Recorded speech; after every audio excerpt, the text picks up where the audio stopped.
Hey YouTube, let's do another review here on the tabletop. Today I'm going to do my Savage Axis in 308. So, quick check here that the chamber is in fact empty. The magazine, no rounds in it, we are good. So now I've got that out of the way. A quick look from the back here.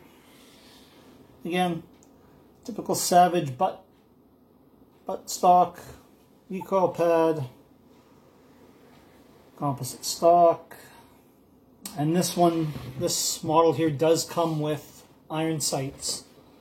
In case you're wondering how the hell did you get a new production Savage Axis with iron sights, I was a little surprised when I saw it for sale myself, and so I bought it. And Savage, they call this model the carbine, so barrel's a little shorter, and they put iron sights on it. Now the iron sights are the same iron sights that you will find on the Savage Hog Hunter. Same exact iron sights. So if you have a Hog Hunter, or you know somebody that has one, and that's the iron sight setup that's on this particular rifle. I don't think Savage produced a lot of these Axises with the irons. I couldn't really tell you why they did it or what was going on there, but they're out there, and I was able to get one. So, and I'm a big fan of iron sights anyways, folks. So I believe that a good set of irons is important because, hey, sometimes you break the scope. We all trip, stumble, and fall. So sometimes it happens. Sometimes scopes break, and iron sights are really nice to have.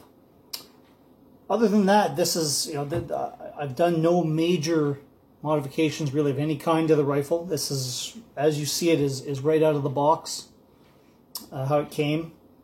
With obviously the exception, I bought the scope base and the rings and the scope. So yeah, no, the scope base, I believe was I got off Amazon, and the rings I had sitting in a box, with some of my other spare parts. I don't know the maker model of the rings. It was just what I had handy, and I didn't feel the need to go out and buy new ones at that exact moment when I put this all together. So, the scope is a Bushnell Trophy XLT 3-9x40, and works really good. It's got comes with Butler Creek flip-up caps. Show you guys those there. Butler Creek flip-up caps. I find them nice to have. It just keeps the gunk and the crap off the lens, right? So that's never a bad thing. One thing that I do like about Savage is they're the bolts are a lot smoother than some other rifles I've owned. I find that's a nice feature. I know if you've seen my other video, I have a Zastava M85. There is a huge difference between the bolt and the action on my Axis here and the M85 chambered in 223. Huge difference, massive.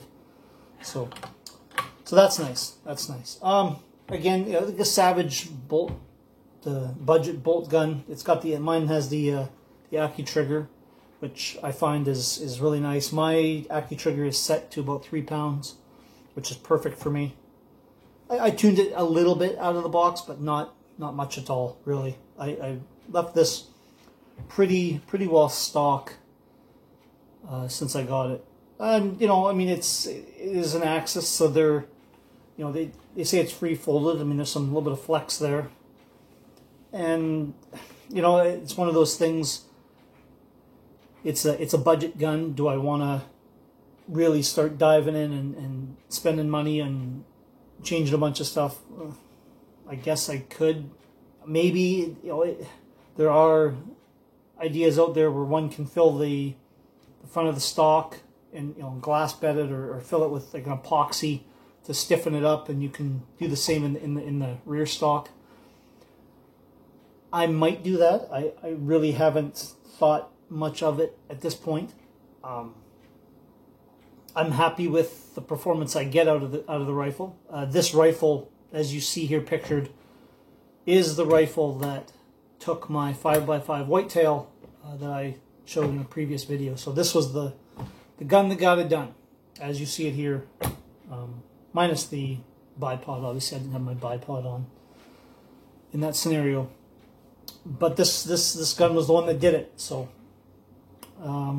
yeah, I like it. I like it. I'm not a overly rich guy, so I find that, you know, for me, you know, some of these entry level budget rifles, they work just fine. I mean, they're not high end. I mean, yeah, are Kimbers and you know, Browning Hell's Canyon rifles better? Yeah, you could definitely make those arguments, and I'll hear all of them. But you know, I don't have like north of $1,000 to throw into a rifle at this present time. So budget gun it is. And I'm not a brand snob or a gun snob of any kind. So I go with what I can afford and what works. And I really can't say anything bad about, you know, the Savage Axis. It works for me. It gets the job done. It got the job done. And that's what's important, right? So, on the magazine, I'll show you guys the magazine. The magazine is metal, and which is rather nice because I have had other rifles in the past that have been polymer plastic type magazines, and I'm not really a fan.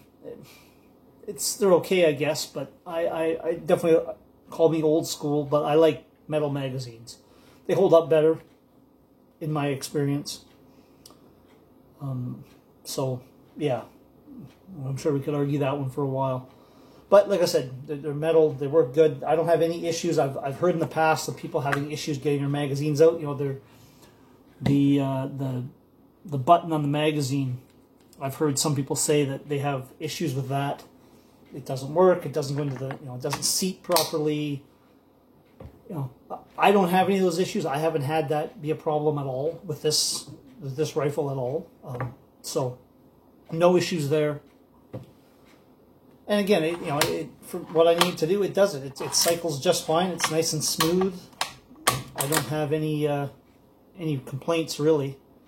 One thing I will mention, if anyone's wondering. The iron sights on this rifle. I'll give you guys just one close up here just so you can see it. Okay, there's the rear sight. And there's the front sight. Now, I had thought about changing out my rear sight. Just because, you know, I like to do stuff like that. So I got on the phone with Savage and waited on hold for an hour and got nowhere. So I hung up and emailed them, and I got one of their Savage techs got back to me a week later. I guess they're kind of busy at Savage. I wonder why. So the tech got back to me, and I asked the tech what model or what kind of sights are these? Are these Williams? Are these Weaver? You know, who makes the sights that they install on these Axis rifles? And I waited for another week to get another answer out of him, and it was pretty slow in getting back to me, but eventually the answer I got was, and unfortunately I don't know.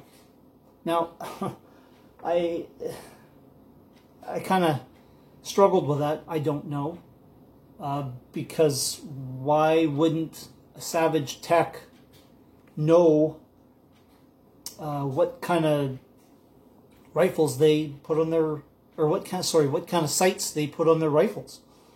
So I thought that was a little odd. So I messaged him back and I said, well, hey, I'm sure you have it in a manual somewhere. You must. If you could let me know, that'd be great. And so he went back and looked, and he says, yeah, he says, I honestly don't know. He said, we use different types of sights for different rifles. So, okay. So anyways, yeah, I didn't really get an answer as to what type or brand of sights these are, especially the rear sight was the one I wanted to change out. I didn't really get an answer on that.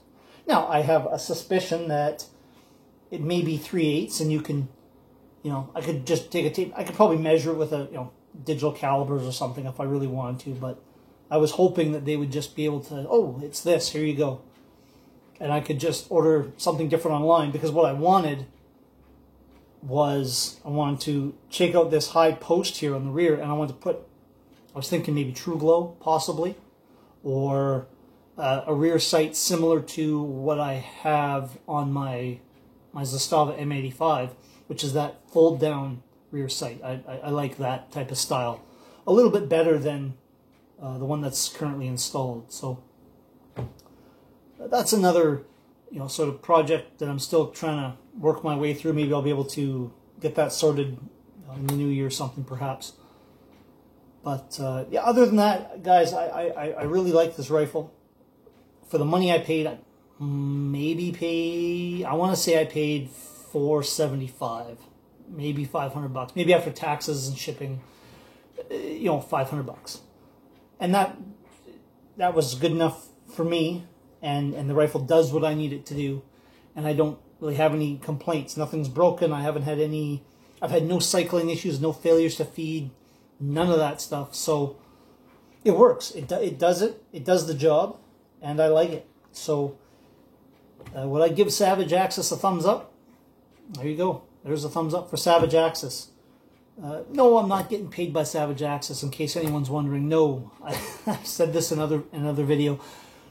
I'm not a Savage or any brand, promoter. So yeah, no, I'm not getting paid to say awesome things about Savage or awesome things about any brand. It's just my opinions, which is what they always are. It's just opinions, right? So, good guns, great guns. They come in multiple calibers. If anyone's watching this wondering, oh, what about 7mm? Yes, they come in 7mm. What about 243? Yes, they come in 243.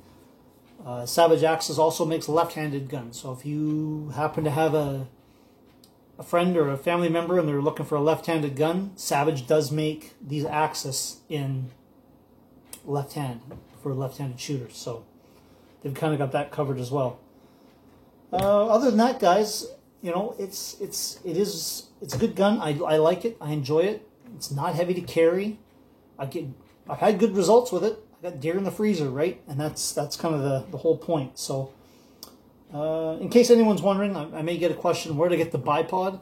The bipod, guys, was, I believe, a Christmas present a couple of years ago, and I don't really know where it came from, but I'm going to just take a rough guess that it came from my kids. So probably eBay or Amazon was probably a very likely source. I doubt very much that my kids would have shelled out, $70 or $80 for a bipod for the old man. So, anyways, I hope this was helpful. Hope you guys liked it. And yeah, this is my Savage Axis chambered in .308 Winchester. So, all right, guys. Hope you have a good one. Enjoy the rest of your day, and I'll see you on the next one.